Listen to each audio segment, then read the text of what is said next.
అనుకుంటున్నావో, ఏం మాట్లాడుతున్నావో, నువ్వేం అనుకుంటున్నావో దేవుడు పట్టించుకుంటాడు. నువ్వు అనుకుంటున్న దాన్ని బట్టే దేవుని శక్తి నీ మీద పనిచేయటం లేదా ఆగిపోవటం అనేది జరిగిద్ది. నువ్వేమనుకుంటున్నావో దాన్ని బట్టి దేవుని పవర్ నీ మీద పనిచేయటమో బ్రేక్ అవటమో జరిగిద్ది. దేవునిలో మార్పు లేదు, ఆయన శక్తిలో మార్పు లేదు, ఆయన బలంలో మార్పు లేదు, ఆయన ప్రభావంలో మార్పు లేదు. కానీ దాన్ని గైకొనేవాడి హృదయమే ఉండాల్సిన రీతిలో ఉండకపోతే అంత శక్తి కూడా నిష్ఫలమవుతుంది. ఇది రహస్యం. అర్థమైందా? వారు ఏమనుకున్నారు ఆయన గురించి? ఇంకా డౌట్ ఉంటే శుభ్రంగా ఇప్పుడు వాళ్ళలో వాళ్ళు అనుకోకపోతే ఏం మాయరోగం దగ్గరికి వెళ్ళి పర్సనల్గా ఉన్నప్పుడు, అయ్యా నువ్వు మా మధ్యనే పుట్టావు, మా మధ్యనే పెరిగావు, మాకు కూడా చాలా చెక్క బల్లలు చేసి ఇచ్చావు.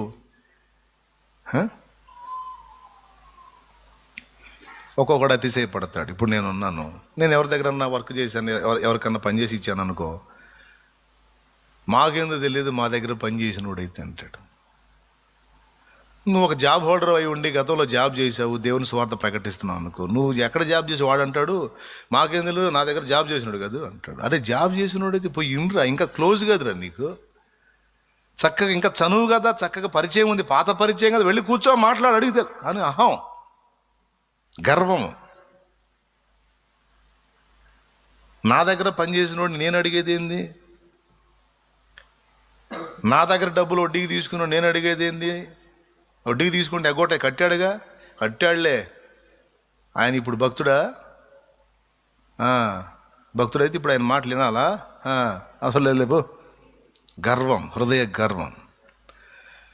నీకు పాత పరిచయం ఉన్నప్పుడు ఇంకా చనువుగా పరిగెత్తి అడగాలి, అయ్యా నువ్వు మరియమ్మ కొడుకువేగా, ఆ చెక్క పని చేసి యోసేపు కొడుకువేగా, యేసువు గదు నువ్వు? అవునండి అంటాడు.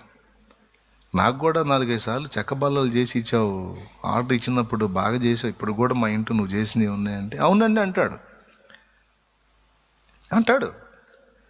సరేగానయ్యా, మరి చెక్క పని చేసేవాడివి ఈ అద్భుతాలు ఎట్ట చేస్తున్నావు, అసలు ఆ మాటలేంది, ఆ వ్యవహారం ఏంది, అసలు ఏందయ్యా అని అడిగితే కూర్చోబెట్టి చిలక్క చెప్పినట్టు చెప్పేవాడు పద్ధతిగా. అడిగినోడు ఎవడు? అరే పక్కన మాట్లాడుకోని సరిపోయా. ఇప్పుడు నీకు చెక్క బలాలు చేసి ఇచ్చినోడైతే, వడ్రంగవాని కొడుకే అయితే, నీ ఊరోడైతే నీకు ఇంకా దగ్గర కదా, నువ్వు ఇంకా చనువుగా పోయి మాట్లాడవచ్చు కదా, నీకు అన్ని క్లారిటీ ఇస్తాడు కదా. ఇంకా ఊరోడివి, బంధువుడివి, సొంతోడివి, ఇంకా చెప్తున్నా ఏదైనా దాచిపెట్టి జనాలు దాచిపెట్టినవి కూడా నీకు చెబుతాడుగా, జనాలకు దాచినవి కూడా నీకు చెబుతాడు కదా. కానీ అడిగారా? చాటును అనుకొనుచున్నారు. వారు ఏమనుకొనుచున్నారు? ఎలా అనుకొని ఉంటారు?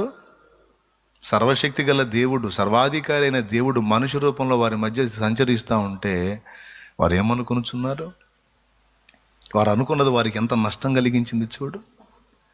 మొట్టమొదటిది వీరు అనుకున్నారు, వడ్లవాని కుమారుడు, చెక్క పని చేసుకునే యేసు.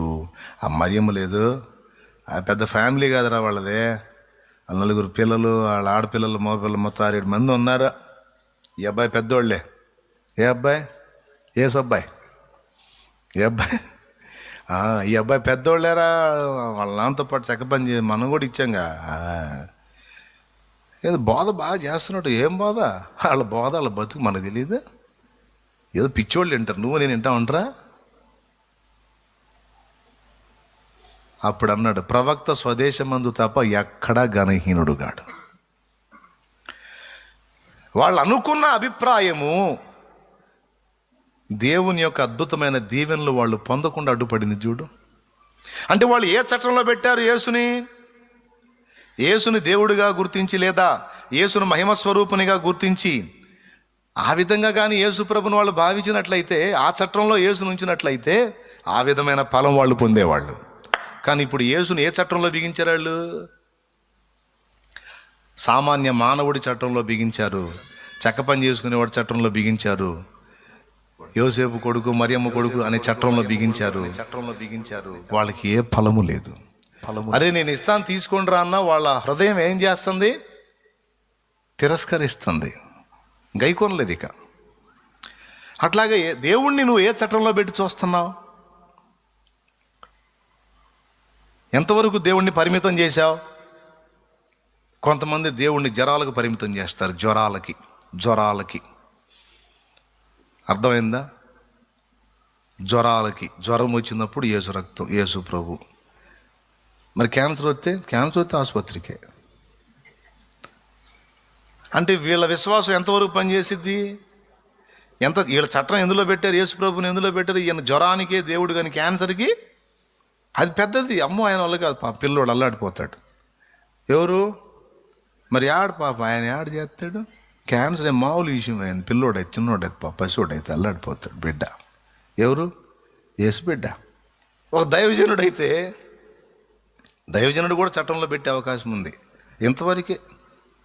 ఇంతవరకే, ఇంకా మనకు అంత మించి లేదు. అబ్బో, నాకు దేవుడు ఇంతవరకు చేస్తే చాలు అంటాడు. ఇంతవరకు చేస్తే చాలు అంటే బంధించి పడేసావు అక్కడ. ఇంతవరకు చేస్తే నువ్వు చాలయ్యా అని నువ్వు అంటాం కాదు. ఎంతవరకు చేయాలో, ఎంతవరకు చేసిన తర్వాత ఇక చాలని అనాలి. అది దేవుడు అనాలి నిన్ను. కానీ రివర్స్ మనిషి, సేవకుడైనా సరే, దేవుడు నాకు ఇది ఒక్కటి చేస్తే చాలు, ఇది ఒక్కటి చేస్తే చాలు, ఇంతవరకు చేస్తే చాలు, అంతవరకు చేస్తే చాలు, చాలా ఇక నేనంతే అనుకున్నా 50 ఆత్మలు రక్షిస్తే చాలని. తెలుసుగా ముందే ఈడు అరబంధరం ఈడని. అందుకే పాపం చాలన్నట్టు ఆగిపోవాలి ఆయన. తర్వాత మైండ్ని కదిలిచ్చాడు అనమాట. తప్పురా, అలా అనుకోవద్దు. ఎంతవరకు చేస్తే చాలో నేను చెప్పాలా ఆ చాలు సంగతి. ఒరే, ఇది ఎంతవరకు నీ ద్వారా చేయించాలనుకుంటున్నాను, అంతవరకు చేయి చాలు అని యజమాని చెప్పాల పని. అర్థమైందా? పాస్టర్స్, సేవకులు, దైవజనులు, లైవ్లో ఉండేవాళ్ళు, ఎక్కడ ఉండేవాళ్ళు అందరూ ఎంతవరకు నీ చేత చేయించాలో, ఇవి ఎంతవరకు చేసినాక చాలనాలో ఆయన ఆ డైలాగ్ ఆయన అనాల చాలని. కొంతమంది వాళ్ళ సొంత కోరికలు కూడా. అమ్మాయికి పెళ్ళైతే చాలయ్యా. ఏమైతే చాలు? మరి పిల్లలు వద్దా? అందుకే పెళ్ళేది కానీ పిల్లలు పుట్టరు. అంటే అంతవరకు పరిమితం చేసింది దేవుణ్ణి. పెళ్ళైతే చాలు అంటే పెళ్లి వరకు అయితే ఇక బ్రేక్.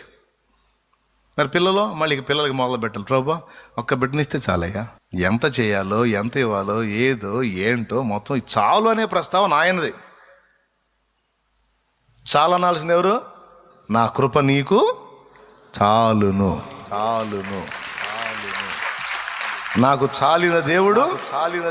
అది నువ్వు అనాల్సిన చాలని ఎక్కడంటే నాకు చాలిన దేవుడు నువ్వు అన్న కాడ వాడు. అంతేగాని అది చాలు, ఇది చాలు, ఇంతే చాలు, ఇంకొక సంవత్సరం చాలు, ఎట్నన్నా కష్టపడి అమ్మాయి పెళ్ళైంది నాకు బతుకుని అంతే చాలు అయ్యా. పెళ్ళవగానే పోతాం. ఈ చాలు ప్రస్తుతం.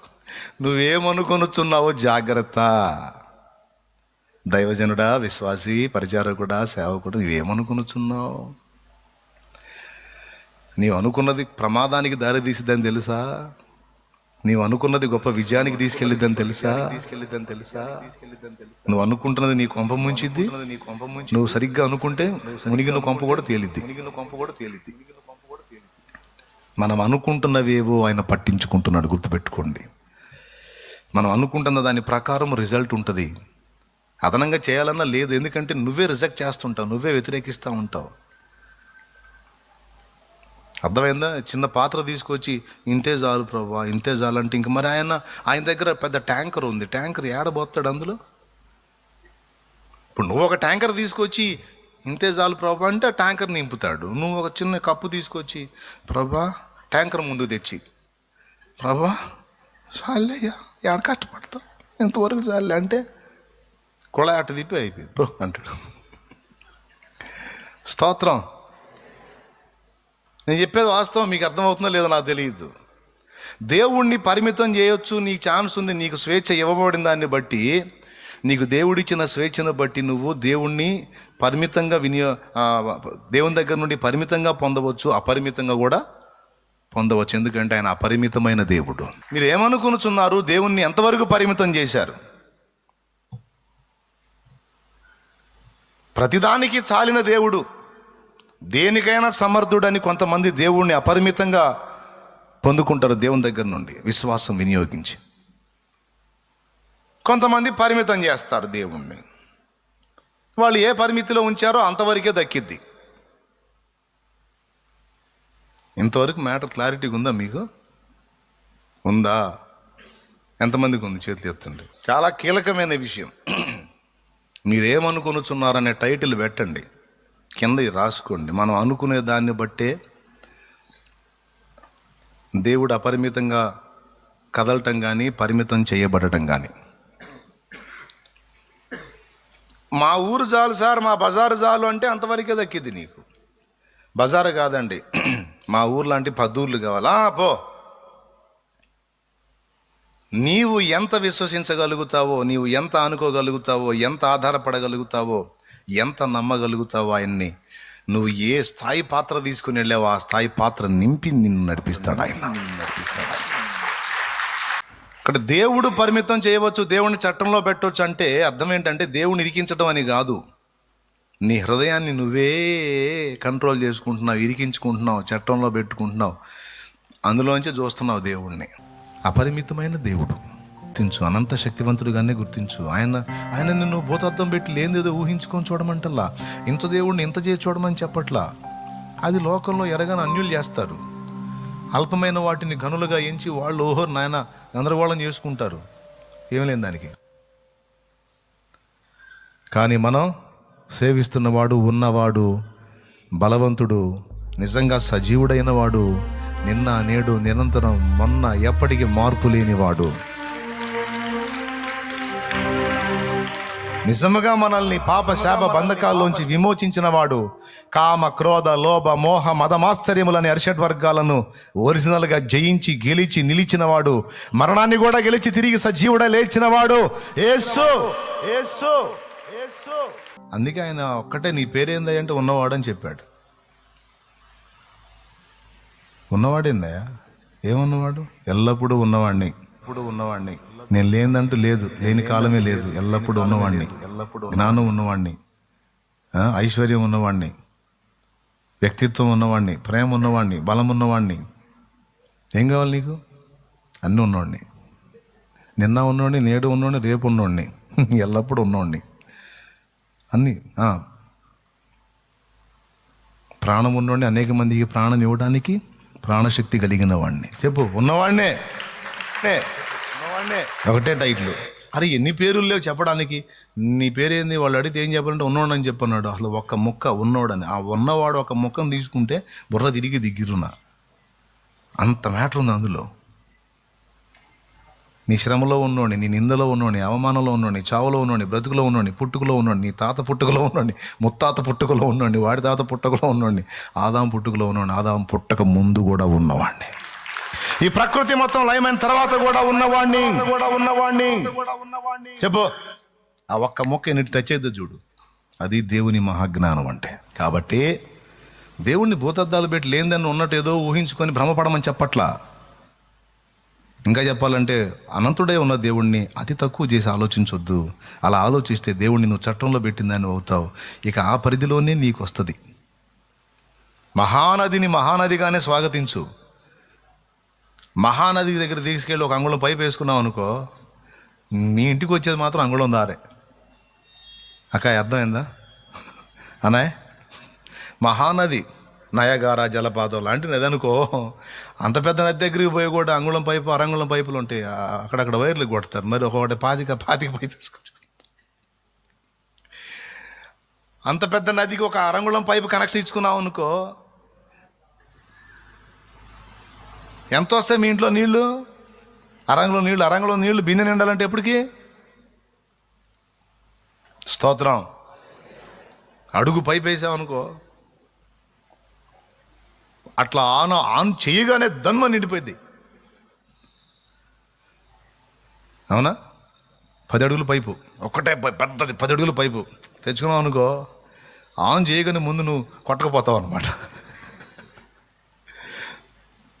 ఇక్కడ నువ్వేమనుకుంటున్నావు అసలు దేవుడి గురించి?